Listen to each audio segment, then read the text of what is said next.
Менин атым Асел. 9-класста окуймун. Ата-энем эрте эле ажырашып кетишкен.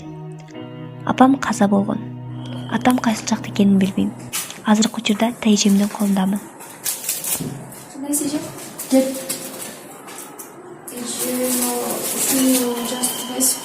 Kaçtan alıp geldin mi? Çok. Kaçtan alıp gelip ölçünüz elinde zaman.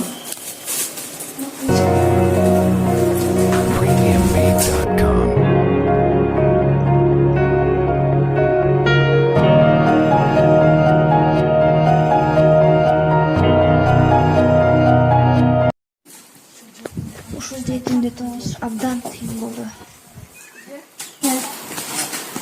Ушул жашоого келгеним кыйын болду. Же мен күнөөлүүмүнбү? Мен ушул төрөлгөнүмө күнөөлүүмүнбү? Же неге эле мени бардыгыңыздар жетим дей бересиздер эже?